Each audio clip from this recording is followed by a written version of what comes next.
ஸ்தோத்திரம். நேற்று மீண்டும் மாறாத இயேசுவின் நாமத்தில் உங்கள் யாவருக்கும் என் அன்பின் வாழ்த்துக்கள். ஹல்லேலூயா. கர்த்தர் தாமே இந்த காலவெளியில நம்மை விசேஷமாய் ஆசீர்வதித்து நம்மை பலப்படுத்த அவர் வல்லவராய் இருக்கிறார். ஆமென். அவர் மாறாதவர். ஹல்லேலூயா. இந்த நாளில் ஒரு சிறிது நேரம் தியானிப்பதற்கு நாம் எடுத்துக்கொள்வோம். எஸ்தரின் புத்தகம் 4ஆம் அதிகாரம் 14ஆம் வசனம். எஸ்தரின் புத்தகம் 4ஆம் அதிகாரம் 14ஆம் வசனம். எஸ்தரின் புத்தகம் 4ஆம் அதிகாரம் 14ஆம் வசனம்.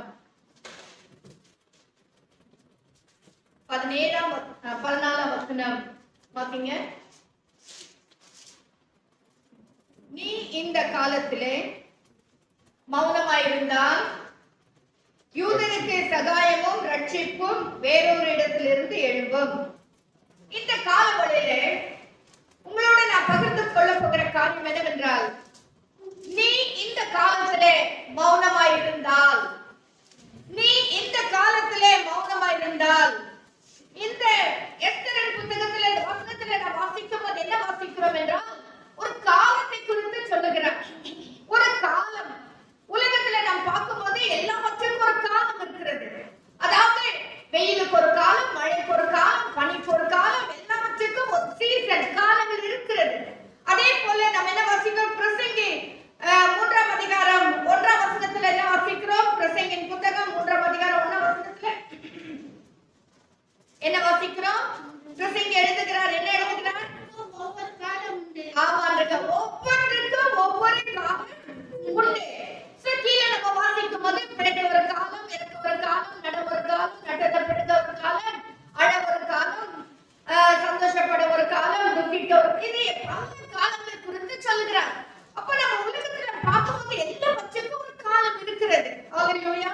ஆனா வேதத்துல நம்ம வாசிக்கும் போது எஸ்தரிடத்துல மொர்தெகாய் சொல்லுகிறார், அம்மா எஸ்தரே, நீ இந்த காலத்திலே மௌனமா இருந்தால். ஹல்லேலூயா. சோ மௌனமா இருக்கத்தக்க ஒரு காலம் அல்ல. இன்னைக்கு கர்த்தருடைய பிள்ளைகளோட வாழ்க்கையில ஆவியானவர் சொல்லுகிற காரியம் அதுதான். எனக்கு பிரியமான கர்த்தருடைய பிள்ளைகளே, ஆவியானவர் என்ன சொல்லுகிறார்? நீ இந்த காலத்திலே மௌனமா இருந்தால், சோ நாம் இருக்கிற காலம் வந்து கொடிய காலங்கள், கொடிதான நாட்கள். இந்த நாட்களிலே நாம் மௌனமா இருந்து விட்டால் நம்முடைய ஆண்டவராகிய கர்த்தருடைய ஆசீர்வாதங்களை நாம் எப்படி பெற்றுக்கொள்ள முடியும்? சோ ஒவ்வொரு கர்த்தருடைய பிள்ளைகளும் நாம் சுறுசுறுப்பா எழும்ப வேண்டிய ஒரு கடைசி காலத்துக்குள்ள நாம் வந்திருக்கிறோம். நீ இந்த காலத்தில் மௌனமா இருந்தால், இந்த காலம் எப்பேற்பட்ட காலம்? வாசிங்க. ஓசியாவின் புத்தகம் 10ஆம் அதிகாரம் 12ஆம் வசனம். ஓசியாவின் புத்தகம் 10ஆம் அதிகாரம் 12ஆம் வசனம். ஓசியா 10ஆம் அதிகாரம் 12ஆம் வசனம். நீங்கள் நீதிக்கென்று விதை விதையுங்கள், தயவுக்குத்ததாய் அறுப்பாருங்கள், உங்கள் தரிசு நிலத்தை பண்படுத்துங்கள். ஆமென். கர்த்தர் வந்து உங்கள் மேல் நீதியை வர்ஷிக்கப்படும் மட்டும் அவரை தேட காலமா இருக்கிறது. ஆமென். ஹல்லேலூயா. இது என்ன காலமா இருக்கிறது? கர்த்தரை தேட காலமா இருக்கிறது. ஆமென். ஹல்லேலூயா. கர்த்தரை தேடத்தக்க ஒரு காலம். இந்த கடைசி காலத்திலே நாம் யாரை தேட வேண்டும்? நம்மை ரட்சித்ததான ஆண்டவராகிய கர்த்தரை நாம் தேடுகிற ஒரு காலமா இருக்கிறது. ஆமென். ஹல்லேலூயா. தேடுகிறது என்று சொன்னால், ஒரு பொருளை நாம் இழந்து விட்டால் எப்படி நாம் கண்டுபிடிக்கிற வரைக்கும் அதை எப்படி நாம் தேடுவோம் இல்லைங்களா? ஒரு பொருள் காணாத போச்சுன்னா அது கிடைக்கிற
பிழைக்க முடியும்.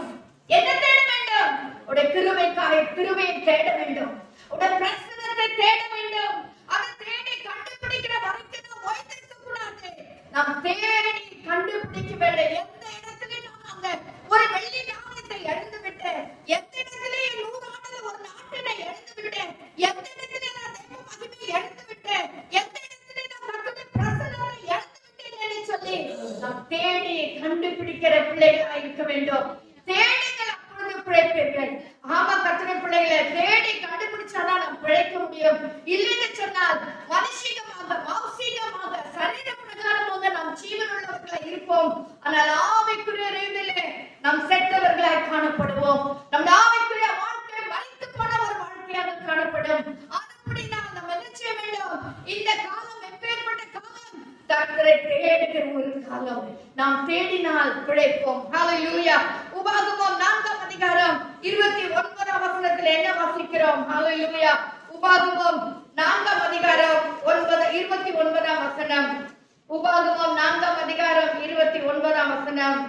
அப்பொழுது அங்கே இருந்து உன் தேவனாகிய கர்த்தரை தேடுவார். உன் முழு இதயத்தோடும் உன் முழு ஆத்மாவோடும் அவரை தேடும்போது அவரை கண்டடைவார். ஆமென். நாம் இன்னும் கர்த்தரை தேடல. ஆண்டவர் சொல்றார், உன் முழு இதயத்தோடும் உன் முழு ஆத்மாவோடும் நீ தேடுவாயானால் கண்டடைவாய். நீ தேடும்போது கண்டடைவாய். ஹல்லேலூயா. நீ தேடும்போது கண்டடைவாய். இது தேடுகிற ஒரு காலமா இருக்கிறது. 100 ஆண்டு வைத்திருந்த அந்த மனுஷன், ஹல்லேலூயா, அவன் என்ன செய்தான்? தேட ஆரம்பிச்சான். தேடினவர்கள் கண்டடைவார்கள். வெறுமையாய் போகவே போகாது. நாம் தேடும்போது கண்டடைவோம். அந்த மனுஷன் தேடினான். முள்ளுகளிலும் பாறைகளிலும் மலைகளிலும் சென்று அந்த ஒரு ஆட்டை தேடினான். அவன் கண்டுபிடித்தான். கண்டுபிடித்தபோது சந்தோஷத்தோடு தன் தோளின் மேல் போட்டுக் கொண்டு வந்தான். ஹல்லேலூயா. வந்து எல்லாரும் கூப்பிட்டு சொன்னார், காணாமல் போன என்னுடைய ஆடை கிடைத்து விட்டது என்று. ஒரு மனமகிழ்ச்சி அவருடைய வாழ்க்கையில் உண்டானது. ஒரு பிழைக்கிற ஒரு அனுபவம் உண்டானது. அதேதான் கர்த்தர் சொல்லுகிறார், என்னை தேடுவீர்கள் என்றால் கண்டடைவீர்கள். ஹல்லேலூயா. நாம் இன்னும் தேடாமல் இருக்கிறோம். இது தேடுகிற காலம். கர்த்தருடைய பிள்ளையே, காலம் கொடிதா இருக்கிறது. இந்த காலத்துல மௌனமா இல்லாதபடிக்கு நாம் தேடக்கூடிய பிள்ளைகளாய் நாம் மாற வேண்டும். அதுதான் ஆவியானவர் இன்றைக்கு நம்மோடு சொல்லுகிறார். வாசிக்க சங்கீதம் 105ஆம் அதிகாரம் 3-4 வசனங்கள். சங்கீதம் 105 3-4 வசனங்கள். பரிசுத்த நாமத்தை குறித்து மேன்மை பாராட்டுங்கள். கர்த்தரை தேடுகிறவர்களின் இருதயம் மகிழ்வதாக. ஆமென். கர்த்தரை தேடுகிறவர்களின் இருதயம் மகிழ்வதாக. இந்த வாழ்க்கையில மனமகிழ்ச்சி, சந்தோஷம், மகிழ்வு எல்லாம் வரணும்னா நாம் கர்த்தரை தேட வேண்டும். கர்த்தரை தேடாமல் இருப்பவனால் இந்த வாழ்க்கையில சமாதானமே இருக்காது. நம்ம வாழ்க்கையில நிம்மதியே இருக்காது. நம்ம வாழ்க்கையில மனமகிழ்ச்சியே இருக்காது. கர்த்தர் சொல்லுகிறார், தேடுகிறவர்கள் மகிழ்வார்கள், சந்தோஷப்படுவார்கள். ஹல்லேலூயா. இன்னமாக ஏசாயா 55ஆம் அதிகாரம் 6ஆம் வசனத்துல கூட அதை வாசிக்கிறோம். சங்கீதம் ஏசாயா 55ஆம் அதிகாரம் 6ஆம் வசனம். ஏசாயா 55:6. கர்த்தரை கண்டடையத்தக்க சமயத்தில் அவரை தேடுங்கள்.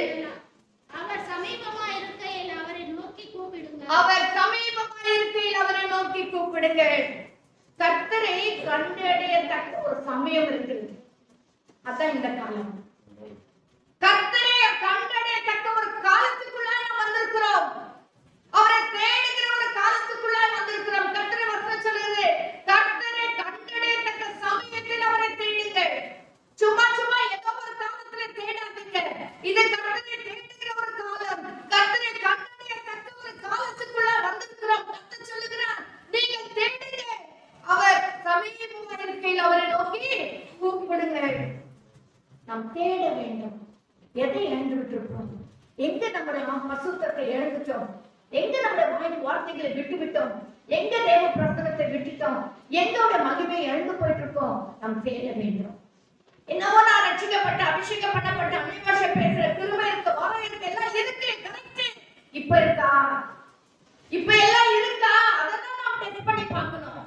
அல்லது கர்த்தருடைய வருகை இருக்குமேனா நம்மள ரட்சிப்பு இல்லைன்னா நாம் எடுத்துக்கொள்ளப்பட முடியாது. நாம் கர்த்தர் கொடுத்த கிருபையை கர்த்தர் கேட்கும் போது கணக்கு உபயோகிக்க வேண்டிய ஒரு நாளிலே நாம் என்ன போய் சொல்ல போறோம்? நாம் இன்றைக்கு இருக்கா? ரட்சிப்பு இன்னைக்கு இருக்கா? அபிஷேகம்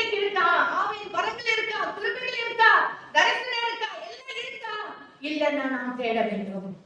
நாம் தேட வேண்டும். சிறு பிள்ளைகளை தேடுகிற காலமா இருக்கிறது. இரண்டாவதாக வாசிங்க ரோமர் 9ஆம் அதிகாரம் 9ஆம் வசனம். ரோமர் 9ஆம் அதிகாரம் 9ஆம் வசனம். ரோமர் 9ஆம் அதிகாரம் 9ஆம் வசனம். அந்த வாக்குத்தத்தமான வார்த்தையாவது குறித்த காலத்திலே வருவேன், அப்பொழுது சாராள் ஒரு குமாரனை பெறுவாள் என்பதே. ஆமென். ஹalleluya. அந்த வாக்குத்தத்தம் என்ன சொல்கிறது? குறித்த காலத்திலே வருவேன் என்று சொன்னதான் அந்த வாக்குத்தத்தம். இதை நாம் எங்க வாசிக்கிறோம்? ஆதியாகமம் 18ஆம் அதிகாரம் 1ஆம் வசனத்துல வாசிக்கிறோம்.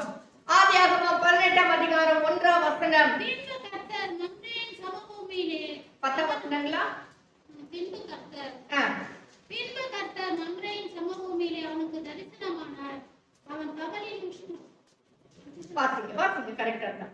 அவன் பகலின் உஷ்ண வேளையில் கூடார வாசலிலே உட்கார்ந்திருந்து தன் கண்களை ஏறெடுத்து பார்க்கும்போது ஏதோ 3 புருஷர் அவனுக்கு எதிரே 10 வசனம் வாசிங்க. அப்பொழுது அவர் ஒரு உற்பவ கால திட்டத்தில் நிச்சயமாய் உன்னிடத்திற்கு திரும்ப வருவேன். என்ன சொல்றாரு? அந்த 3 தூதர்கள் வந்து அங்க உட்கார்ந்து ஆபிரகாம் சமைச்சு கொண்டு போய் கொடுத்து அவளோட பேசி ஒரு மரத்தின் அடியில் உட்கார்ந்து இருக்கும் போது பேசி எல்லாம் பண்ணி அங்க சொல்றாரு, ஒரு உற்பவ கால திட்டத்தில் நிச்சயமாய் உன்னிடத்தில் வருவேன். ஹalleluya, ஹalleluya. ஒரு உற்பவ கால திட்டத்தில் கர்த்தர் ஒரு உற்பவ கால திட்டத்தை வைத்திருக்கிறார். அந்த நேரத்துல நான் என்ன செய்வேன்? நிச்சயமாய் வருவேன். இது 2ஆம் வருகை குறித்து சொல்லப்படுகிறதான ஒரு தீர்க்கதரிசன வசனமாக கூட நாம் எடுத்துக்கொள்ளலாம். ஏன்னா இது ஆமோஸ்ல எங்க வசிக்கும்? ரோமர்ல சொல்லப்படுகிறது. உற்பவ கால திட்டத்திலே உன்னை உருவாக்குறதான ஒரு கால திட்டம். இப்பொழுது நீ மாம்சீகமாய் காணப்படுகிறாய், சரீரத்திலே காணப்படுகிறாய். உன்னை நான் ஒரு மகிமை சரீரமாக உற்பவக்க பண்ண போகிறேன். உன்னை நான் என்னுடைய மனவாட்டை சபையாக எடுத்துக்கொள்ளப்படும் பொழுது நம்ம எல்லாரும் நினைக்க வேண்டாம், இப்ப இருக்கிற வரை கர்த்தர் வருகை வந்தா போயிடும். இல்ல, அவருடைய வருகை வரும்போது நம்மை ஒருமுறை கூட மாற்றி அமைத்து ஒரு பரிசுத்தமுள்ளவர்களாக மாற்றி அந்த பரிசுத்தமுள்ள சரீரமாக மாற்றி தான் கர்த்தர் நம்மை எடுத்துக்கொள்வார். அது எப்படி நடக்கும்? இமை பொழுதிலே நடக்கும். ஹalleluya, ஹalleluya. அந்த இமை பொழுது தான் உற்பவ கால திட்டம். ஆமென், ஹalleluya. அந்த உற்பவ கால திட்டத்துல என்ன செய்யறாரா? திரும்பி வருவேன். அங்க சாராளுக்கு சொல்றாரு, ஆபிரகாம் சாராளுக்கு சொல்றாரு.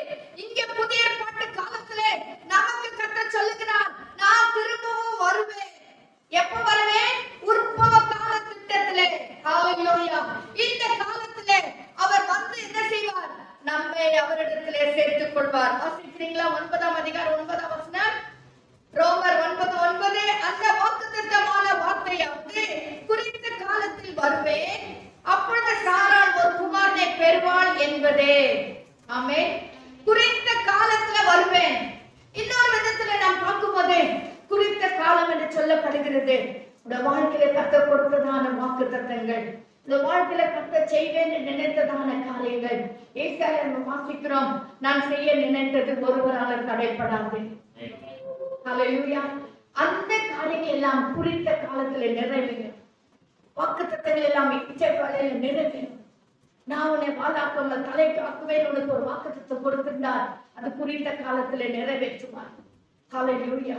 குறித்த காலம் என்று ஒன்று இருக்கிறது. அந்த உற்பவ காலம் ஒன்று இருக்கிறது. ஹalleluya. ஒரு குழந்தை, ஒரு தாய், ஒரு ஸ்திரீ கர்ப்பம் தரித்து அதை பிறப்பிக்க வேண்டுமென்றால் குறைந்தது 10 மாசமாவது வேண்டும். அதுதான் உற்பவ கால திட்டம். இன்னைக்கு நம்ம எல்லாம் ரட்சிக்கப்பட்டு ஒருவேளை 15 வருஷமா இருக்கலாம், 10 வருஷமா இருக்கலாம், 20 வருஷம், 30 வருஷம், 40 வருஷமா இருக்கலாம். ஆனா கர்த்தர் நம்ம உற்பத்தி ஆக்கி கொண்டே இருக்கிறார். அந்த காலத்துடைய கருத்துல இருக்கிறதான ஒரு கருவை போல கர்த்தர் நம்ம செதுக்கி உருவாக்கி சிக்ஷித்து நம்மை அதாவது சீர்படுத்தி சரிப்படுத்தி கர்த்தர் படித்துக் கொண்டே இருக்கிறார், வணைந்து கொண்டே இருக்கிறார். குயவன் கரத்துல இருக்கிற ஒரு களிமண்ணை போல கர்த்தர் நம்மை வணைந்து வணைந்து வணைந்து நம்மை சரியாக்கி கொண்டிருக்கிறார். ஏன்னா உற்பவ கால திட்டத்தில் அவர் வருவார். ஹalleluya. என் வீட்டுவர் வருவார். யோபு சொல்றாரு இல்லீங்களா? என் வீட்டுவர் வருவார், அவரை நான் என் சொந்த கண்களினால பார்ப்பேன், அந்நிய கண்களினால அல்ல. ஹalleluya. அவர் வருகிற தேவனா இருக்கிறார். ஆனபடினால் அந்த காலம் தான் இந்த காலம், உற்பவ காலம் தான் இந்த காலம். கடைசி காலத்துல வந்திருக்கிறோம். இந்த கடைசி காலத்துல தேவன் உருவாக்குறதான இந்த காலத்துல நம்மை செதுக்கி செருப்படுத்தி சீர்படுத்தி நம்மை இன்னுமா பரிசுத்தத்துக்கு மேல் பரிசுத்தம் அடைய செய்கிறதான ஒரு காலத்துக்குள்ள நாம் வந்திருக்கிறோம். இந்த காலத்திலே நாம் கவனமா இருக்க வேண்டும். இந்த காலத்திலே நாம் வசதியா இருக்கக்கூடாது. கர்த்தருடைய பிள்ளைகளே, இது கர்த்தரை தேடுகிறதான ஒரு காலம், உற்பவ கால திட்டத்திலே நாம் வந்திருக்கிறோம். ரோமர் 8ஆம் அதிகாரம் 31ஆம் வசனத்திலே கூட நாம் வாசிக்கிறோம். ரோமர் இவைகளை குறித்து நாம் என்ன சொல்லுவோம்? தேவன் நம்முடைய பட்சத்தில் இருந்தால் நமக்கு விரோதமா இருப்பவன் யார்? ஆமென். தேவன் நம்முடைய பட்சத்தில் இருந்தால் நமக்கு விரோதமா நிற்பவன் யார்? ஹalleluya. 30ஆம் வசனம் வாசிக்கிறோம். எவர்களை முன்குறித்தாரோ அவர்களை அழைத்தும் இருக்கிறார். எவர்களை அழைத்தாரோ அவர்களை நீதிமான்களாக்கியும் இருக்கிறார். எவர்களை நீதிமான்களாக்கினாரோ அவர்களை மகிமைப்படுத்தியோ இருக்கிறார். இப்ப கர்த்தர் மகிமைப்படுத்தி இருக்கிறார். ஒரு காலம் வரும், அதான் உற்பத்தி காலம். இந்த காலத்துல யாரெல்லாம் கர்த்தர் முன்குறித்தாரோ அவர்களை அழைத்திருக்கிறார். யாரெல்லாம் அழைத்தாரோ, இது ஆவியானவர் செய்து கொண்டிருக்கிறதான வேலை. யாரெல்லாம் அழைத்தாரோ அவர்களை நீதிமான்களாக்கியிருக்கிறார். யாரெல்லாம் நீதிமான்களாக்கினாரோ அவர்களை மகிமைப்படுத்தி கொண்டே இருக்கிறார். ஒரு நாள் வரும், கர்த்தருடைய வருகையிலே நாம் மகிமைப்படுவோம். ஹalleluya. ரட்சிக்கப்பட்டிருக்கிறோம். ஒரு நாள் வரும், கர்த்தருடைய வருகையிலே நாம் ரட்சிக்கப்படுவோம். ஆமென். இப்பொழுது நாம் ரட்சிக்கப்பட்டுக் கொண்டே இருக்கிறோம். டெய்லி நம்ம வாழ்க்கையில ஒரு ரட்சிப்பு, டெய்லி ஒரு மனம் திரும்புதல், டெய்லி ஒரு பாவ மன்னிப்பு, டெய்லி ஒரு பரிசுத்தம் அடைந்து கொண்டே இருக்கிறோம். கர்த்தருடைய வருகை வரும்போது நாம் கடைசியாக ரட்சிக்கப்பட்டு எடுத்துக்கொள்ளப்படுவோம். ஹalleluya. ஹalleluya. ஸ்தோத்திரம். மூன்றாவது நம்ம பார்க்கிறோம் 1 பேதுரு 4ஆம் அதிகாரம் 17ஆம் வசனம். 1 பேதுரு 4ஆம் அதிகாரம் 17ஆம் வசனம். 1 பேதுரு 4ஆம் அதிகாரம் 17ஆம் வசனம். நியாயத்தீர்ப்பு தேவனுடைய வீட்டிலே துவங்கும் காலம் இருக்கிறது. இந்த காலம் எப்பேற்பட்ட காலம்? நியாயத்தீர்ப்பு தேவனுடைய வீட்டிலே துவங்கும் காலமாயிருக்கிறது. எப்பேற்பட்ட காலத்துக்குள்ள நாம் வந்திருக்கிறோம்? நியாய தீர்ப்பு. அது எங்க துவங்குகிறது? துன்மார்க்கனிடத்துல இல்ல, ரட்சிக்கப்படாதவர்கள் இடத்துல இல்ல. இன்னைக்கு ரட்சிக்கப்பட்டதான கர்த்தருடைய பிள்ளைகளிடத்துல நியாய தீர்ப்பு துவங்குகிறதா இருக்கிறது. என்னது துவங்குகிறது? திருவருத்த டைம்ல நாம் வாசிக்கிறோம். 1 கொரிந்தியர் 11ஆம் அதிகாரத்திலே நாம் கர்த்தரால் சிட்சிக்கப்படுகிறோம் இல்லைங்களா? அந்த கடைசி வசனத்துல வாசிக்கிறோம், நாம் கர்த்தரால் சிட்சிக்கப்படுகிறோம். ஏன்னா அந்த காலத்துல தான் நாம் இருந்து கொண்டிருக்கிறோம். ஏன்னா ஆவியானவர் வருகிறவராய் இருக்கிறார். ஆவியானவர் வந்து நம்மை கொண்டு போகிறவராய் இருக்கிறார். நியாயத்திற்கு தேவனுடைய வீட்டிலே துவங்குகிற காலமா இருக்கிறது. இந்த காலம் தேவனுடைய பிள்ளைகளுக்கு ஒரு நியாயத்திற்கு துவங்குகிற காலம். அப்படின்னா என்ன அர்த்தம்? கர்த்தர், அதாவது நம்ம வந்து வாசிக்கும் போது 2 கொரிந்தியர் 5ஆம் அதிகாரம் 10ஆம் வசனத்தை வாசிங்க. 2 கொரிந்தியர் 5ஆம் அதிகாரம் 10ஆம் வசனம்.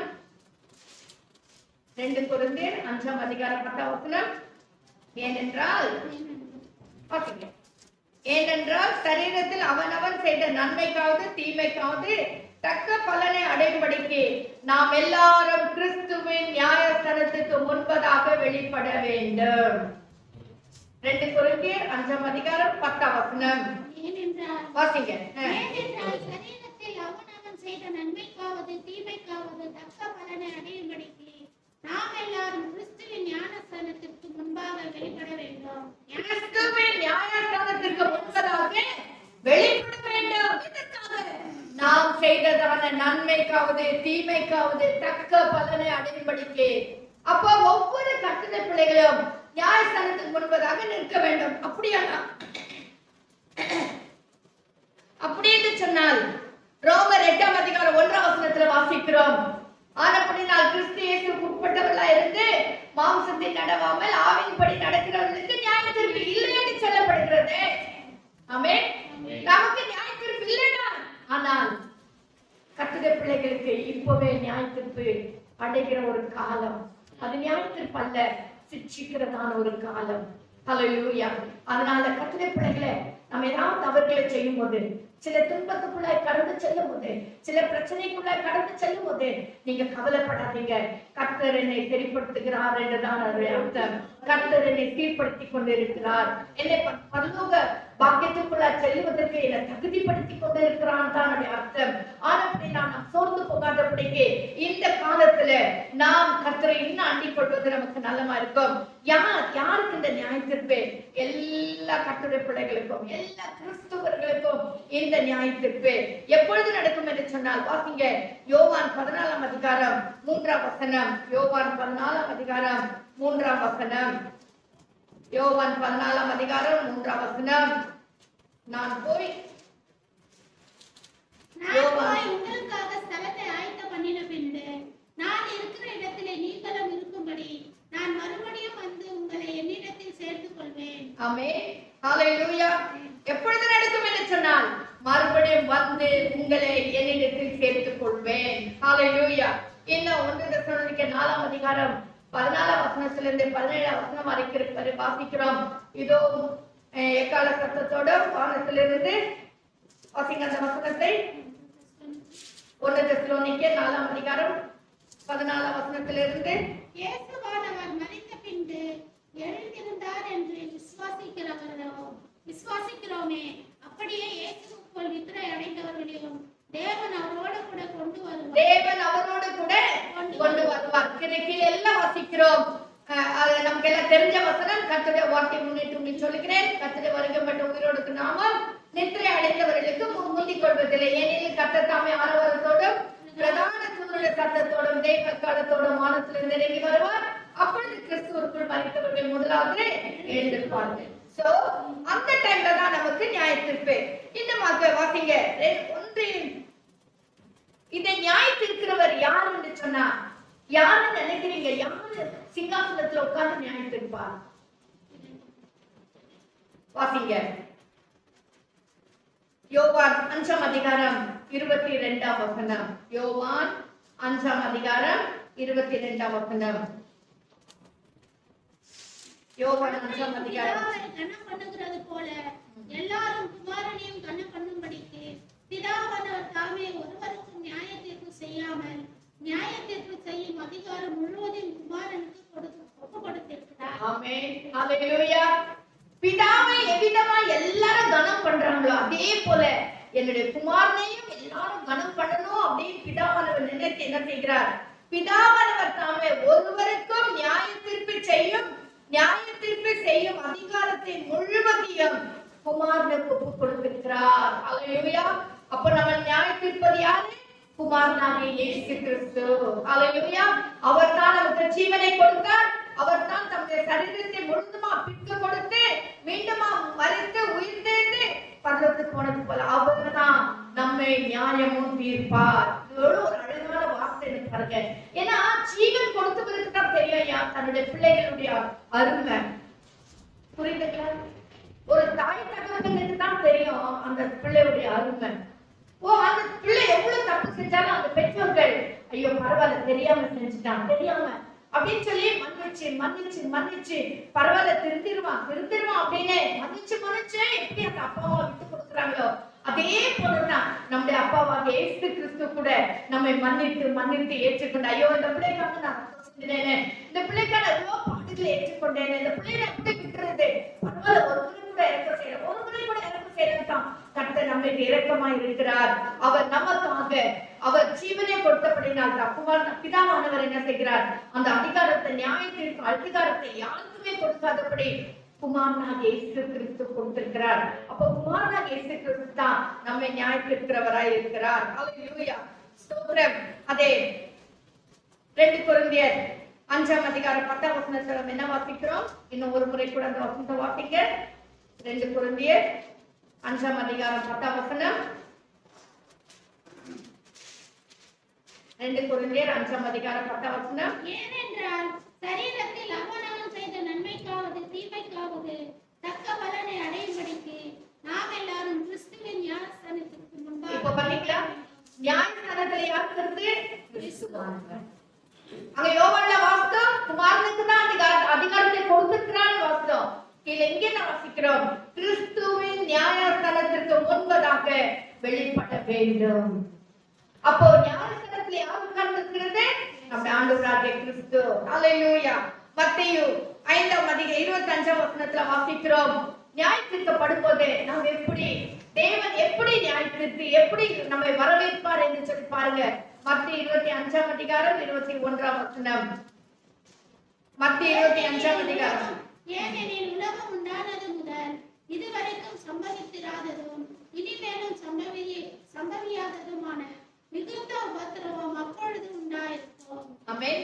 21ஆம் வசனம். அவருடைய எஜமான் 25:9-21. அவனுடைய எஜமான் அவனை நோக்கி, நல்லது உத்தமம் உண்மையும் உள்ள ஊழியக்காரனே. கர்த்தர் நியாயத்தீர்க்கப்படும் போது, கர்த்தர் சிங்காசனத்தில் உட்கார்ந்து நம்மை நியாயத்தீர்க்கும் போது நம்மை குறித்து கர்த்தர் என்ன சொல்லுவார்? நல்லது உத்தமம் உண்மையும் உள்ள ஊழியக்காரனே சொல்வாரா? கொஞ்சத்துல உண்மையா இருந்தா என்று சொல்வாரா? ஹல்லேலூயா. அது ஆனபடினால் அநேகத்தின் மேல் உன்னை அதிகாரியாக வைப்பேன், என் உன் எஜமானுடைய சந்தோஷத்திற்குள் பிரவேசி என்று சொல்வாரா? நம்ம எப்படி நியாயத்திருப்பார்? நியாயத்திற்கப்படுவதை கர்த்தர் நம்ம என்னன்னு சொல்லுவார்? அதே 23ஆம் வசனத்துல வாசிக்கிறோம், அவனுடைய எஜமான் அவனை நோக்கி, ஹல்லேலூயா, நல்லது, 2 தாலந்தை வாங்கினவன் என்ன செய்தான்? இதோ வேறு 2 தாலந்தை சம்பாதித்தான். ஆனா அவனை கூட பார்த்து உன்னுடைய எஜமானுடைய சந்தோஷத்திற்குள் பிரவேசி என்று சொல்லிட்டாரு. அப்புறமா என்ன வாசிக்கிறோம்? 1 தாலந்து வாங்கினவன். நமக்கு எல்லாருக்கும் இந்த ஊமை நல்லா தெரியும். தாலந்தை குறித்து 5:2:1 தாலந்தை கற்றுக் கொடுத்தார். 1 தாலந்தை வாங்கினவன் வந்து, ஆண்டவனே, நீர் விதைக்காத இடத்தில் அறுக்கிறவரும் தெளிக்காத இடத்தில் சேர்க்கிறவருமான கடினமுள்ள மனுஷன் என்று அறிவேன். ஆனப்படி 26ஆம் வசனத்துல என்ன வாசிக்கிறோம்? அவனுடைய எஜமான் பிரதியுத்தரமாக, பொல்லாதவனும் சோம்பலுமான ஊழியக்காரனே, நான் விதைக்காத இடத்தில் அறுக்கிறவர் என்றும் தெளிக்காத இடத்தில் சேர்க்கிறவர் என்றும் அறிந்திருந்தாயே. அப்படியானால் நீ என் பணத்தை காசுக்காரன் வசத்தில் போட்டு வைக்க வேண்டியதா இருந்தது. அப்பொழுது நான் வந்து என்னுடையதை வட்டியோட வாங்கிக் கொள்வேனே என்று சொல்லி, ஹல்லேலூயா, அவனிடத்தில் இருக்கிற தாளத்தை எடுத்து 10 தாளந்து உள்ளவனுக்கு கொடுங்கள். ஆமென். இன்னும் என்ன வாசிக்கிறோம்? 30ஆம் வசனத்துல, பிரயோஜனமற்ற ஊழியக்காரனாகிய இவனை புறமான இருளிலே தள்ளி போடுங்கள், அங்கே அழுகையும் பற்கடிப்பும் உண்டாயிருக்கும் என்றான். பாத்தீங்களா? நியாயத்திற்கப்படும் பொழுது கர்த்தர் நியாயம் தீர்க்கிறார். கண்டிப்பா கர்த்தர் வருவார். ஆமென். எஜமான் ஒருத்தருக்கு 5 தாலந்து, ஒருத்தருக்கு 2 தாலந்து, ஒருத்தருக்கு 1 தாலந்து கொடுத்துட்டு தூர தேசத்துக்கு போயிட்டாரு. அவர் போயிட்டாருன்றதுக்காக நீ 1 தாலந்தை வைத்துக் கொண்டு மண்ணில புதைச்சு உட்கார்ந்திருந்தா கர்த்தர் வருவார். நிச்சயமா கொடுத்தவர் வந்து கேட்பார். ஹல்லேலூயா. ரட்சிப்பை கொடுத்தவர் வந்து ரட்சிப்பை கேட்பார். ரட்சிப்பின் வஸ்திரத்தை கொடுத்தவர் ரட்சிப்பின் வஸ்திரம் எங்கே என்று கேட்பார். கர்த்தர் கிருபைகளை கொடுத்திருந்தால் நான் கொடுத்த கிருபைகள் எங்கே என்று கேட்பார். நான் கொடுத்த அபிஷேகம் எங்கே என்று கேட்பார். நான் உனக்கு வெளிப்பாடுகளை குறித்து நீ என்ன செய்தாய் என்று கேட்பார். தரிசனத்தை குறித்து என்ன செய்தாய் என்று கேட்பார். கர்த்தருடைய பிள்ளைகளே, நம்ம என்ன பதில் சொல்ல போகிறோம்? நாம் கிறிஸ்துவின் நியாயஸ்தானத்திற்கு முன்பா நிற்க வேண்டும் அல்லவா? நிற்கும்போது நாம் கர்த்தர் நியாயத்திற்கும் போது நம்ம என்ன பதிலை சொல்ல போகிறோம்? இன்னைக்கு நாம் ஆத்தும ஆதாயம் செய்து கொண்டிருக்கிறோமா? அந்த ஆத்தும ஆதாயம் மிகுந்த ஒரு ஒரு ஒரு ஒரு அது ஒரு வரம், ஒரு கிருபை. கர்த்தர் அதைத்தான் விரும்புகிறார். ஆமென். இன்னைக்கு நம்ம ஆத்தும ஆதாயம் செய்ய வேண்டும். இன்னைக்கு போயிட்டு ஊழியக்காரர் வெளிப்பிரசங்கம் செய்ய முடியாது. ஆனால் 1-to-1 பேசிஸ்ல நான் பெற்ற ரட்சிப்பை மற்றவர்களுக்கு அறிவிக்க வேண்டும். நான் பெற்றதான அபிஷேகத்தை மற்றவர்கள் பெற்றுக்கொள்ள நான் ஊக்குவிக்க வேண்டும் என்று சொல்லி ஒவ்வொரு நாளும் ஒரு ஆத்மாவுக்காக சத்தியத்தை சொல்லுகிற பிள்ளைகளாக நாம் இருக்க வேண்டும். கர்த்தர் நம்மிடத்தில் கேட்டால் நாம் என்னத்தை பதில் சொல்ல போகிறோம்? ஹல்லேலூயா. வாசிங்க. கொலோசியர் 3ஆம் அதிகாரம் 25ஆம் வசனம். கொலோசியர் 3ஆம் அதிகாரம் 25ஆம் வசனம். ஆண்டவர் சொல்லுகிறார், ரோமர் 8:1 கிறிஸ்துவுக்கு உட்பட்டவர்களா இருந்து அவருடைய வார்த்தையின்படி நடக்கிறவர்களுக்கு நியாய தீர்ப்பு இல்லை என்று சொல்லி பார்க்கிறோம். ஆனால் கொலோசியர் 3ஆம் அதிகாரம் 25ஆம் வசனத்துல என்ன வாசிக்கிறோம்? கர்த்தருடைய வார்த்தை என்ன சொல்லுகிறது பாருங்க. கொலோசியர் 3ஆம் அதிகாரம் 25ஆம் வசனம். அநியாயம் செய்கிறவன் தான் செய்த அநியாயத்துக்கேற்ற பலனை அடைவான், பட்சபாதமே இல்லை. பாருங்க, ரோமர் 8ஆம் அதிகாரம் 1ஆம் வசனத்துல என்ன வாசித்தோம்? ஆனபடியால் கிறிஸ்துவுக்கு உட்பட்டவர்களாய் இருந்து மாம்சத்தின்படி நடவாமல் ஆவியின்படி நடக்கிறவர்களுக்கு ஆக்கினை தீர்ப்பு. ஆவியின்படி நடக்கிறவர்களுக்கு ஆக்கினை தீர்ப்பு இல்லை. ஓகே, ஆனா கொலோசியர் 3:25ல என்ன வாசிக்கிறோம்? அநியாயம் செய்கிறவன் தான் செய்த அநியாயத்துக்கு ஏற்ற பலனை அடைவான், பட்சபாதமே இல்லை. ஆமென், ஹalleluya. எதை செய்தாலும் அதை மனுஷனுக்கென்று செய்யாமல் கர்த்தருக்கென்றே மனப்பூர்வமாய் செய்யுங்கள். நாம் எதை செய்தாலும் கர்த்தருக்கென்றே மனப்பூர்வமாய் செய்ய வேண்டும். கர்த்தரிடத்தில் பட்சபாதம் இல்லை. அநியாயம் செய்கிறவன் இருந்தால் அதுக்கேற்ற பலனை அடைவான். ஆமென், பட்சபாதமே கிடையாது. ஹalleluya. வாசிங்க பிலிப்பியர் 2ஆம் அதிகாரம் 12ஆம் வசனம். பிலிப்பியர் 2ஆம் அதிகாரம் 12ஆம் வசனம். பிலிப்பியர் 2ஆம் அதிகாரம் 12ஆம் வசனம். ஆதலால் எனக்கு பிரியமானவர்களே, நீங்கள் எப்பொழுதும் கீழ்ப்படுகிறபடியே நான் உங்களுக்கு சமீபமா இருக்கும்போது மாத்திரமல்ல, நான் தூரமா இருக்கிற இப்பொழுதும் அதிக பயத்தோடும் நடுக்கத்தோடும் உங்கள் ரட்சிப்பு நிறைவேற பிரயாசப்படுங்கள். இந்த கர்த்தரை தேடுகிற காலமா இருக்கிறபடினா, நீ இந்த காலத்தில் மௌனமா இல்லாதபடி, நீ கர்த்தரை தேடி என்னெல்லாம் வாசித்தோம்? குறித்த காலத்துல கர்த்தர் வருகிறபடினால், நியாயத்தீர்ப்பு காலம் கிறிஸ்து அதாவது கர்த்தருடைய பிள்ளைகள் இடத்துல துவங்குறபடினால் நாம் என்ன செய்ய வேண்டும்? ஹalleluya. நாம் என்ன செய்ய வேண்டும்? அதிக பயத்தோடும் நடுக்கத்தோடும் நம்முடைய ரட்சிப்பு நிறைவேற பிரயாசப்பட வேண்டும். ஆமென். நாம் மௌனமா இல்லாதபடிக்கு, இந்த கடைசி காலத்திலே நாம் மௌனமா இல்லாதபடிக்கு நம்முடைய ரட்சிப்பு நிறைவேறும்படியாய், நம்முடைய ரட்சிப்பு பூரணப்படும்படியாய் கர்த்தராகிய இயேசு கிறிஸ்து மத்தியாகத்திலே வரும்பொழுது எடுத்துக்கொள்ள தக்க பாத்திரவான்களாய் நாம் மாறும்படியாய் அதிக பயத்தோடும் நடுக்கத்தோடும் நாம் பிரயாசப்பட வேண்டும். தேவ சமூகத்தில் வரும்போதெல்லாம் அவர் பட்சிக்கிற அக்கினியா இருக்கிறாரே, அவர் பட்சபாதம் இல்லாத தேவனா இருக்கிறாரே, அவர் பரிசுத்த தேவனா இருக்கிறார் என்று சொல்லி பயத்தோடும் அதிக பயத்தோடும் பயபக்தியோடும் ஹalleluya நடுக்கத்தோடும். ஆமென், ஹalleluya. இன்னைக்கு யாருக்கோ பயப்படுறோம். உயர் அதிகாரி வந்துட்டா பயம் நடுக்கமே வந்துருது. ஆமென். ஒரு போலீஸ் அதிகாரியை பார்த்துட்டா நமக்கு நடுக்கமே வந்துருது. ஆனா தேவனாகிய கர்த்தருடைய சமூகத்துல வரும்போது நமக்கு பயமும் இல்ல, நடுக்கமும் இல்ல. ரொம்ப கேர்லெஸ் ஆயிட்டோம், நம்ம ரொம்ப ஈஸியா எடுத்துக்கிறோம் எல்லாத்தையும். ஆனா கர்த்தர் சொல்லுகிறார், தேவ சமூகத்துல வரும்போது பயத்தோட அவரை தொழுது கொள்ளும்போது என்ன எப்படி தொழுது கொள்ள வேண்டும்? பயத்தோட நடுக்கத்தோட பரிசுத்த அலங்காரத்துடனே கர்த்தரை தொழுது கொள்ளுங்கள் என்று சொல்லி பார்க்கிறோம். சோ வசனம் என்ன சொல்லுகிறது? அதிக பயத்தோடும் நடுக்கத்தோடும் உங்கள் ரட்சிப்பு நிறைவேற பிரயாசப்படுங்கள். பிரயாசப்பட வேண்டும். இந்த காலத்திலே நாம் மௌனமா இருக்க கூடாது, பிரயாசப்பட வேண்டும். ஹalleluya. அடுத்து 1 பேதுரு 1ஆம் அதிகாரம் 17ஆம் வசனம். 1 பேதுரு 1ஆம் அதிகாரம் 17ஆம் வசனம். 1 பேதுரு 1ஆம் அதிகாரம் 17ஆம் வசனம். அன்றியும் பட்சபாதம் இல்லாமல் அவனுடைய கிரியைகளின்படி நியாயம் தீர்க்கிறவரை நீங்கள் பிதாவாக தொழுது கொண்டு வருகிறபடியால் இங்கே பரதேசிகளாய் சஞ்சரிக்கும் அளவும் பயத்துடனே நடந்து கொள்ளுங்கள். ஆமென். இங்கே நம்ம எல்லாம் எப்படி இருக்கிறோம்? பரதேசிகளாய் சஞ்சரித்துக் கொண்டிருக்கிறோம். சஞ்சரிக்கும் அளவும் இந்த உலகத்துல நீங்கள் பரதேசிகளாய் சஞ்சரிக்கிறவர். பரதேசிகள்னா என்ன? நமக்கு நிரந்தரமானது எதுவுமே கிடையாது. நம்ம எல்லாம் just keep going. அப்படியே நம்ம போயிட்டே இருக்கிறோம். நமக்கு நிரந்தரம் இந்த உலக கிடையவே கிடையாது. நமக்கு நிரந்தரம் எது? பரலோக லட்சியம். சோ அதனால தான் நம்ம எல்லாரும் என்ன சொல்றார்? பரதேசிகள். எல்லாருமே ஆபிரகாமை கர்த்தர் அழைத்தபோது அவன் என்ன செய்தான்? நிரந்தரமா ஒரு இடத்துல இருக்கவே இல்லை. அவன் அங்கங்க கூடாரம் போட்டுக்கொண்டு இஸ்ரவேல் ஜனங்கள் அப்படின்னா கர்த்தர் எங்க நிக்கிறார்? ஒரு மேகஸ்தம்பம் எங்க நிக்குதோ அந்த இடத்துல கூடாரம் போடுவார்கள். எப்ப மேகஸ்தம்பம் மக்கிரஸ்தம்பம் மூவ் ஆகுதோ உடனே கூடாரங்களை பிரித்து கொண்டு உடனே பிரயாணம் பண்ண ஆரம்பிப்பார். ஏனென்று சொன்னால் அவர்கள் கானானை போய் அடைய வேண்டும். அவருடைய லெக்கெல்லாம் என்ன? பாலும் தேனும் ஓடுகிறதால கானான் தேசத்தை போய் சேர வேண்டும். அருமையான கர்த்தருடைய பிள்ளைகளே, நம்முடைய லெக்கு கூட அதுதான். நமக்காக ஆயத்தம் பண்ணி கொண்டு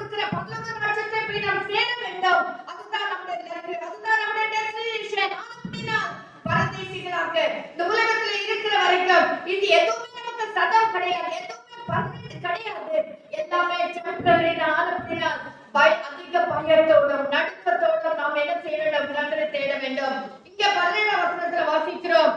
அதாவது நீங்கள் பிதாவை தொழுது கொண்டு வருகிறபடியால் இங்கே பரதேசிகளால் சஞ்சரிக்கும் அளவும் பயத்துடனே நடந்து கொள்ளுங்கள். ஆமென். பரதேசிகளா நடந்து கொண்டு இருக்கிறோம். அது வரைக்கும் எவ்வளவு நாள் நீங்க பரதேசிகளா இந்த உலகத்துல வாழ்ந்து கொண்டிருக்கிறீர்களோ அவ்வளவு நாள் வரைக்கும் பயத்துடனே நடந்து கொள்ளுங்கள். ஒரு ஆர்டர் மாதிரி சொல்றாங்க. பயத்துடனே நடந்து கொள்ளுங்கள். கேர்லெஸ்ஸா உங்க வாழ்க்கை நடத்த வேண்டாம். பரவாயில்ல உடனே இருக்க வேண்டாம். பயம் நமக்குள்ள எப்பவுமே இருக்க வேண்டாம். ஹalleluya. உலகத்துல யாருக்கு பயப்படுமோ இல்லையோ நம்மை ரட்சித்ததான நம்முடைய ஆண்டவராகிய கர்த்தருக்கு நாம் பயப்பட வேண்டும். அவர் என்னை காண்கிற தேவனாய் இருக்கிறார். அவரை எந்த இடத்துல போனாலும் அவர் என்னை பார்த்து கொண்டிருக்கிறார். அந்த பயம் நமக்குள்ள இருக்க வேண்டும். அசுத்த எதுவுமே நான் வைத்துக் கொள்ள கூடாது. ஏன்னா ஆண்டவர் பரிசுத்தர். அதாவது இந்த 1 பேதுரு 1ஆம் அதிகாரம் 16ஆம் வசனத்துல என்ன வாசிக்கிறோம்? நான் பரிசுத்தர், ஆகையால் 15ல இருந்து வாசிங்க. உங்களை அழைத்தவர் பரிசுத்தராய் இருக்கிறது போல நீங்களும் உங்கள் நடக்கைகள் எல்லாவற்றிலேயும் பரிசுத்தராய் இருங்கள். ஆமென். நான் அதான் உங்களை அழைத்தவர் எப்படிப்பட்டவர்?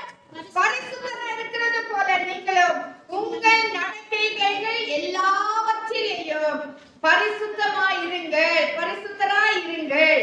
16ஆம் வசனத்துல வாசிக்கிறோம். நான் பரிசுத்தர் ஆகியால் நீங்களும் பரிசுத்தராய் இருங்கள் என்று எழுதுகிறது. ஹalleluya. அவர் பரிசுத்தர். ஆனபடியால் நாமும் பரிசுத்தமாய் இருக்க வேண்டும். ஏனென்று சொன்னால் நாம் பரதேசிகளாய் இந்த உலகத்துல வாழ்ந்து கொண்டிருக்கிறோம். அது வரைக்கும் என்ன செய்யணும்? பயத்துடனே நடந்து கொள்ள வேண்டும். வாசிக்காதே 1 பேதுரு 4ஆம் அதிகாரம் 7ஆம் வசனம்.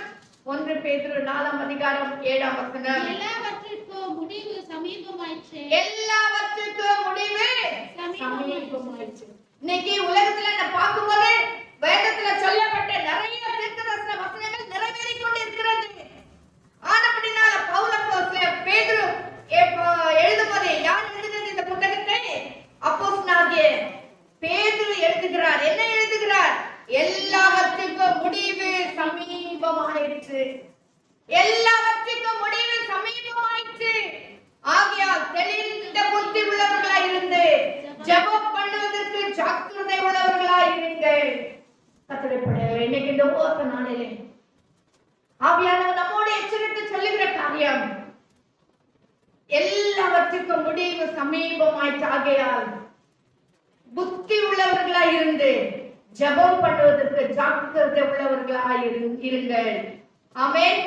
எல்லாவற்றுக்கும் மேலாக ஒருவருக்கு ஒருவர் ஊக்கமான அன்பு உள்ளவர்களாய் இருங்கள். அன்பு திரளான பாவங்களை மூடும். கர்த்தருடைய பிள்ளைகளே, ஜாக்கிரதை உள்ளவர்களாக நாம் இருக்க வேண்டும். ஒருவருக்கு ஒருவர் அன்பு உள்ளவர்களாக இருக்க வேண்டும். இப்ப கடைசியாக எஸ்தரின் புத்தகத்துக்கு நேரா நாம் செல்வோம். எஸ்தர் 4ஆம் அதிகாரம் 14ஆம் வசனம். எஸ்தர் 4ஆம் அதிகாரம் 14ஆம் வசனம்.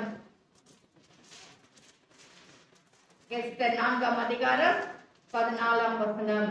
நீ இந்த காலத்திலே மௌனமாயிருந்தால் கர்த்தரை தேடுகிற காலத்திலே நீ மௌனமாயிருந்தால், கர்த்தரை கர்த்தருடைய சமயத்தில் நீ தேடாமல் மௌனமாயிருந்தால், ஹalleluya, நீ குறித்த காலத்திலே உனக்காக ஒரு காலத்தை கர்த்தர் குறித்து வைத்திருக்கிறார். இந்த காலத்திலே நீ கர்த்தரை தேடாதபடி நீ மௌனமாயிருந்தால், கர்த்தர் உனக்கு கொடுத்த வாக்குத்தத்தங்களை நினைக்காமல் நீ மௌனமாயிருந்தால், சாராள் நகைத்தது போல நாமும் நகைக்கிறவர்களாக அல்லது சந்தேகப்படுகிறவர்களாக அல்லது கர்த்தருடைய வார்த்தை அதாவது அவமானிக்கிறவர்களாக ஒருவேளை இந்த காலத்துல நாம் இருப்போமானால், வாசிங்க. யூதருக்கு சகாயமும் ரட்சிப்பும் வேறொரு இடத்திலிருந்து வரும். அருமையான கர்த்தருடைய பிள்ளையே, நீ மௌனமா இருந்தால், நீ மௌனமா இருக்கிற இடத்துக்காக கர்த்தர் ஒருவர் ரட்சிக்காம விட மாட்டார். யூதரை ரட்சிக்காம விட மாட்டார். உன் பக்கத்து வீட்டுக்காரரை ரட்சிக்காம விட மாட்டார். உன் சொந்தக்காரர்களை ரட்சிக்காம விட மாட்டார். உன் அயல்வத்தாரை ரட்சிக்காம விட மாட்டார். அவர்களுக்கு ரட்சிப்பு வேறொரு இடத்திலிருந்து வரும். யாரை கொண்டாலும் கர்த்தர் அவர்களை ரட்சிப்பார். ஆனா நீ என்ன செஞ்ச? நீ அதை செய்யாம மௌனமா இருந்து விட்ட. நீ மௌனமா இருக்கிறதுக்காக கர்த்தர் ஆத்துமாக்களை ரட்சிக்காம விட மாட்டார். அவர் கண்டிப்பா ரட்சிப்பார். யாரை முன்குறித்தாரோ அவர்களை அழைப்பார். ஆமென். அவர்களை நீதிமான்களும் ஆக்குவார். அவர்களை பரிசுத்தவான்களும் ஆக்குவார். அவருடைய வேலை. ஆனா நாம் செய்ய வேண்டிய வேலை என்ன? இன்றைக்கு நாம் மௌனமாய் உட்கார்ந்து கொண்டிருக்கிறோம். நான் ரட்சிக்கப்பட்டேன்னா போதும், என் கட்டில சோதனைச்சா போதும், சோதனை முக்கியம்னு உட்கார்ந்து இருக்க வேண்டாம். கர்த்தருடைய பிள்ளைகளே, நாம் என்ன செய்ய வேண்டும்? நான் ரட்சிக்கப்பட்ட போதும் இருக்க வேண்டாம். நீ ரட்சிக்கப்பட்ட போதும் இருந்தா கர்த்தர் அதுக்காக மௌனமா இருக்க மாட்டார். வேறொரு இடத்திலிருந்து யூதருக்கு ரட்சிப்பு வரும். ஹalleluya. அப்பொழுது இதுதான் ரொம்ப முக்கியம். அப்பொழுது எஸ்தரே, நீ மௌனமா இருந்துட்டேனா யூதருக்கு வேற ஒரு இடத்துல இருந்து ரட்சிப்பு வரும். அப்பொழுது என்ன நடக்கும்? நீயும் உன் தகப்பன் குடும்பத்தாரும் அழிவீர்கள். இதுலயா முக்கியமான காரியம். கர்த்தர் செய்த ரட்சிப்பா வேற ஒரு இடத்துல ரட்சிப்பு கொடுத்துருவாரு. ஆனா நடக்கிறது என்ன? நீயும் உன் தகப்பன் வீட்டாரும் அழிவீர்கள். நீ இப்படிப்பட்ட காலத்துக்கு உதவியா இருக்கும்படி உனக்கு ராஜ்ய மேன்மை கிடைத்திருக்கலாமே. மொர்தெக்காய் சொல்றாரு, எஸ்தர், நீ இந்த ராஜ்ய மேன்மைக்கு தகுதி இல்லை. நீ பாத்திரமானே கிடையாது. நீ ராஜனுடைய அரண்மனையில ராணியை சொல்வதற்கு உனக்கு தகுதியே இல்லை. நீ அந்த பாத்திரத்துல வரல. ஹalleluya. உனக்கு ரொம்ப எல்லாரும் பார்க்கல அழகுள்ளவள அல்ல. ஆனா நீ யூதருக்கு ரட்சிப்பை கொடுப்பதற்காக உனக்கு ஒருவேளை கர்த்தர் இந்த ராஜ்ய மேன்மை கொடுத்திருக்கலாமே. ஆமென். ஒருவேளை கர்த்தர் அதற்கு உன்னை ரட்சித்திருக்கலாமே. அதற்காக கர்த்தர் ஒருவேளை உனக்கு தரிசனங்களை கொடுத்திருக்கலாமே. அதுக்காக தான் கர்த்தர் உனக்கு வெளிப்பாட்டை கொடுத்திருக்கலாமே. அதுக்காக தான் கர்த்தர் 3 மணிக்கு உன்னை எழுப்பி ஜெபிக்க சொல்லி இருக்கலாமே. ஒரு ஆத்மா அழுது போகிறதுக்காக உன்னை முழங்காலில நிற்க சொல்லி இருக்கலாமே. ஹalleluya. உபவாசிக்கும்படியா கர்த்தர் ஏவி இருக்கலாமே. உன் பிள்ளைகளுக்காக உபவாசிக்கும்படி உன்னிடத்துல உறுத்தி கொண்டே இருந்திருக்கலாமே. ஆவியானவர் பேசிக்கொண்டே இருந்திருக்கலாமே. யாருக்கு தெரியும்? யாருக்கு தெரியும்? உன் பிள்ளைக்கு வருகிற ஆபத்தை தடுத்து நிற்பதற்காக கர்த்தர் ஒருவேளை உனக்கு ஏவி இருப்பாரே. ஆமென். ஹalleluya. ஒருவேளை சொப்பனத்தை கொடுத்திருக்கலாமே. யாருக்கு தெரியும்? ஸ்தோத்திரம். ஹalleluya. இன்னைக்கு அபிஷேகம் பண்ணப்பட்ட கர்த்தருடைய பிள்ளைகளாக நாம் என்ன செய்து கொண்டிருக்கிறோம்? மௌனமா உட்கார்ந்து கொண்டிருக்கிறோமா? கர்த்தர் ஜெபத்தின் வாஞ்சை கொடுத்திருக்கிறார். ஜெபத்தின் ஆவி கொடுத்திருக்கிறார். விழிப்பின் ஆவி கொடுத்திருக்கிறார். வரங்களை கொடுத்திருக்கிறார். அபிஷேகத்தை கொடுத்திருக்கிறார். ஆவியானவர் நம்மோட இடைப்படுகிறதை நாம் கேட்கிறோம். இதெல்லாம் கொடுத்துப்பட நம்ம மௌனமா இருந்து கொண்டிருக்கிறோமா? நம்முடைய வாழ்க்கை எப்படிப்பட்டதாய் காணப்படுகிறது? எஸ்தர், நீ விழித்து கொள். எஸ்தர், மொர்தெக்காய் பரிசுத்த ஆவியானவர் ஒப்பனையா இருக்கிறார். மொர்தெக்காய் ஆவியானவர் மொர்தெக்காய் ஒப்பனையா இருக்கிற ஆவியானவர் சொல்லுகிறார், நீ விழித்துக்கொள். எஸ்தர், நீ எழுந்திரு. எஸ்தர், நீ விழித்துக்கொள். நீ இப்படி மௌனமா இருந்தால் யூதருக்கு ரட்சிப்பு வேற ஒரு இடத்துல ரட்சிப்பு வருதுன்னா நிச்சயம். அது என்னவோ நிச்சயம், கேரண்டி. ஆனா அப்புறம் அதுக்கு பிறகு நீயும் உன் தகப்பன் வீட்டார் அழிவீர்களே. ஹalleluya. நீ இப்படிப்பட்ட காலத்துக்கு உதவியா இருக்கும்படி உனக்கு ராஜ்ய மேன்மை கிடைத்திருக்கலாமே. யாருக்கு தெரியும் என்று சொல்ல சொன்னான். யாருக்கு தெரியும்? கண்டே முடிச்சிருக்கலாம். யாருக்கு தெரியும்? கர்த்தர் உன்னை எதற்காக ரட்சித்திருப்பார்? யாருக்கு தெரியும்? கர்த்தர் உனக்கு வெளிப்படுத்த வெளிப்பாடு ஒருவேளை உன் குடும்பத்தை காப்பாற்ற இருக்கலாமே. யாருக்கு தெரியும்? நீ தேசத்திற்காக முழங்கால் படிட்டு செபிக்கும்படியாய் ஒரு ஜெபத்தின் ஆவி கர்த்தர் உனக்கு ஊற்றி இருக்கலாமே. யாருக்கு தெரியும்? நீ செபிக்கும் போதெல்லாம் கண்ணீரோடு செபிப்பதற்கு ஒரு கண்ணீரின் ஜெபத்தை உனக்கு கொடுத்திருக்கிறாரே. யாருக்கு தெரியும்?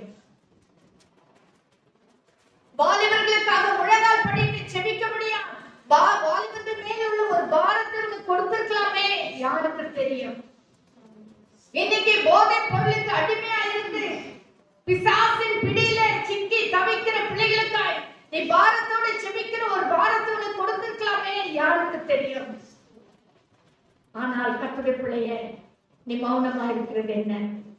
நீ மௌனமா இருக்கிறது என்ன? எஸ்தர் ராஜாத்தி அம்மா, நீ மௌனமா இருக்கிறது என்ன? வாலிப தம்பி, வாலிப தங்கச்சி, நீ மௌனமா இருக்கிறது என்ன? செபிக்கலாமா? கர்த்தருடைய கரத்துல நம்ம விட்டு கொடுக்கலாமா? ஆவியானவருடைய கரத்துல நம்ம விட்டு கொடுக்கலாமா? என் தேவன் எவ்வளவு பெரியவர் பாருங்க. ஹalleluya.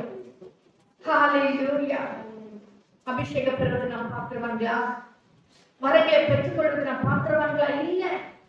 ஆனால் கர்த்தர் நமக்கு கொடுத்தாரே. கர்த்தர் நமக்கு கிருபைகளை கொடுத்திருக்கிறாரே.